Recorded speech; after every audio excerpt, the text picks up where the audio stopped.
ಕಳೆದ 6 ತಿಂಗಳಿಂದ ದರ್ಶನ್ ಮತ್ತೆ ಪವಿತ್ರ ಗೌಡ ಮಾತಾಡಿರಲಿಲ್ಲ, ಭೇಟಿ ಆಗಿರಲಿಲ್ಲ. ಹೀಗಾಗಿ ದರ್ಶನ್ಗಾಗಿ ಕಾಯ್ತಾ ಇದ್ರು ಪವಿತ್ರ ಗೌಡ ಕೋರ್ಟ್ ಹೊರಗಡೆ ಮತ್ತೆ ಹಾಲ್ನಲ್ಲಿ. ದರ್ಶನ್ ಅವರನ್ನ ಮಾತಾಡೋದಕ್ಕೆ ತುಂಬಾ ಟ್ರೈ ಮಾಡಿದ್ದಾರೆ ಅನ್ನೋ ಒಂದು ಮಾಹಿತಿ ಸಿಗ್ತಾ ಇದೆ.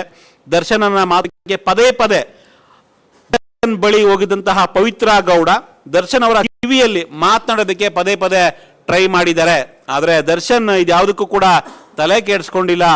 ಪವಿತ್ರ ಗೌಡ ಎಷ್ಟೇ ಟ್ರೈ ಮಾಡಿದ್ರು ಮಾತನಾಡೋದಕ್ಕೆ ದರ್ಶನ್ ತಲೆ ಕೆಡಿಸ್ಕೊಂಡಿಲ್ಲ.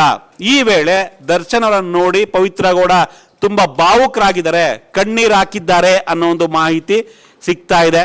ಪವಿತ್ರ ಗೌಡ ದರ್ಶನ್ ಅವರನ್ನು ನೋಡಿ ಕಣ್ಣೀರನ್ನ ಹಾಕಿದ್ದಾರೆ. ದರ್ಶನ್ ಅವ್ರನ್ನ ಮಾತನಾಡೋದಕ್ಕೆ ಟ್ರೈ ಮಾಡಿದ್ರು, ಬಟ್ ದರ್ಶನ್ ಡೋಂಟ್ ಕೇರ್ ಅಂತ ಸುಮ್ಮನೆ ಅವ್ರನ್ನ ಮಾತಾಡ್ಸಕ್ ಕೂಡ ಹೋಗಿಲ್ಲ. ಡೋಂಟ್ ಕೇರ್ ಅಂತ ಹೇಳಿದ್ದಾರೆ ಪವಿತ್ರ ಗೌಡ ಅವರ ಮಾತುಗಳಿಗೆ. ಕಿವಿಯಲ್ಲಿ ಟ್ರೈ ಮಾಡಿದ್ದಾರೆ ಮಾತನಾಡೋದಕ್ಕೆ, ಬಟ್ ನೋ, ಯಾವುದೇ ಕಾರಣಕ್ಕೂ ಅವಕಾಶ ಕೊಟ್ಟಿಲ್ಲ ದರ್ಶನ್. ಹೀಗಾಗಿ ಪವಿತ್ರ ಗೌಡ ಒಂದು ಕ್ಷಣ ವಿಚಲಿತರಾಗಿದ್ದಾರೆ. ಈ ವೇಳೆ ದರ್ಶನ್ ಅವರನ್ನು ನೋಡಿ ಪವಿತ್ರ ಗೌಡ ಭಾವುಕರಾಗಿದ್ದಾರೆ, ಕಣ್ಣೀರನ್ನ ಹಾಕಿದ್ದಾರೆ ಅನ್ನೋ ಒಂದು ಮಾಹಿತಿ ನಮ್ಮ ಪ್ರತಿನಿಧಿ ಕೊಡ್ತಾ ಇದ್ದಾರೆ. ಸೊ ಅಜಯ್ ಈ ಒಂದು ಮಾಹಿತಿಯನ್ನ ಕೊಡ್ತಾ ಇದ್ದಾರೆ ಕೋರ್ಟ್ ಹಾಲ್ನಿಂದ.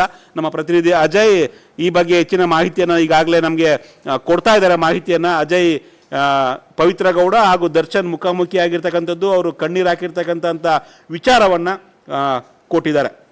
ಕಳೆದ 6 ತಿಂಗಳಿಂದ ದರ್ಶನ್ ಮತ್ತೆ ಪವಿತ್ರ ಗೌಡ ಮಾತಾಡಿರಲಿಲ್ಲ, ಭೇಟಿ ಆಗಿರಲಿಲ್ಲ. ಹೀಗಾಗಿ ದರ್ಶನ್ಗಾಗಿ ಕಾಯ್ತಾ ಇದ್ರು ಪವಿತ್ರ ಗೌಡ ಕೋರ್ಟ್ ಹೊರಗಡೆ ಮತ್ತೆ ಹಾಲ್ನಲ್ಲಿ.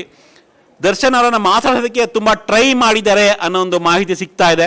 ದರ್ಶನ್ ಅವರ ಮಾತಿಗೆ ಪದೇ ಪದೇ ದರ್ಶನ್ ಬಳಿ ಹೋಗಿದಂತಹ ಪವಿತ್ರ ಗೌಡ ದರ್ಶನ್ ಅವರ ಕಿವಿಯಲ್ಲಿ ಮಾತನಾಡೋದಕ್ಕೆ ಪದೇ ಪದೇ ಟ್ರೈ ಮಾಡಿದ್ದಾರೆ.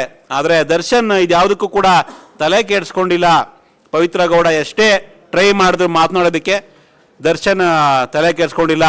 ಈ ವೇಳೆ ದರ್ಶನ್ ಅವರನ್ನು ನೋಡಿ ಪವಿತ್ರ ಗೌಡ ತುಂಬಾ ಭಾವುಕರಾಗಿದ್ದಾರೆ, ಕಣ್ಣೀರು ಹಾಕಿದ್ದಾರೆ ಅನ್ನೋ ಒಂದು ಮಾಹಿತಿ ಸಿಗ್ತಾ ಇದೆ. ಪವಿತ್ರ ಗೌಡ ದರ್ಶನ್ ಅವರನ್ನು ನೋಡಿ ಕಣ್ಣೀರನ್ನ ಹಾಕಿದ್ದಾರೆ. ದರ್ಶನ್ ಅವ್ರನ್ನ ಮಾತನಾಡೋದಕ್ಕೆ ಟ್ರೈ ಮಾಡಿದ್ರು, ಬಟ್ ದರ್ಶನ್ ಡೋಂಟ್ ಕೇರ್ ಅಂತ ಸುಮ್ಮನೆ ಅವ್ರನ್ನ ಮಾತಾಡ್ಸಕ್ ಕೂಡ ಹೋಗಿಲ್ಲ. ಡೋಂಟ್ ಕೇರ್ ಅಂತ ಹೇಳಿದ್ದಾರೆ ಪವಿತ್ರ ಗೌಡ ಅವರ ಮಾತುಗಳಿಗೆ. ಕಿವಿಯಲ್ಲಿ ಟ್ರೈ ಮಾಡಿದ್ದಾರೆ ಮಾತನಾಡೋದಕ್ಕೆ, ಬಟ್ ನೋ, ಯಾವುದೇ ಕಾರಣಕ್ಕೂ ಅವಕಾಶ ಕೊಟ್ಟಿಲ್ಲ ದರ್ಶನ್. ಹೀಗಾಗಿ ಪವಿತ್ರ ಗೌಡ ಒಂದು ಕ್ಷಣ ವಿಚಲಿತರಾಗಿದ್ದಾರೆ. ಈ ವೇಳೆ ದರ್ಶನ್ ಅವರನ್ನು ನೋಡಿ ಪವಿತ್ರ ಗೌಡ ಭಾವುಕರಾಗಿದ್ದಾರೆ, ಕಣ್ಣೀರನ್ನ ಹಾಕಿದ್ದಾರೆ ಅನ್ನೋ ಒಂದು ಮಾಹಿತಿ ನಮ್ಮ ಪ್ರತಿನಿಧಿ ಕೊಡ್ತಾ ಇದ್ದಾರೆ. ಸೊ ಅಜಯ್ ಈ ಒಂದು ಮಾಹಿತಿಯನ್ನ ಕೊಡ್ತಾ ಇದ್ದಾರೆ ಕೋರ್ಟ್ ಹಾಲ್ನಿಂದ. ನಮ್ಮ ಪ್ರತಿನಿಧಿ ಅಜಯ್ ಈ ಬಗ್ಗೆ ಹೆಚ್ಚಿನ ಮಾಹಿತಿಯನ್ನ ಈಗಾಗಲೇ ನಮಗೆ ಕೊಡ್ತಾ ಇದ್ದಾರೆ. ಮಾಹಿತಿಯನ್ನ ಅಜಯ್, ಪವಿತ್ರ ಗೌಡ ಹಾಗೂ ದರ್ಶನ್ ಮುಖಾಮುಖಿ ಆಗಿರ್ತಕ್ಕಂಥದ್ದು, ಅವರು ಕಣ್ಣೀರು ಹಾಕಿರ್ತಕ್ಕಂಥ ವಿಚಾರವನ್ನ ಕೊಟ್ಟಿದ್ದಾರೆ.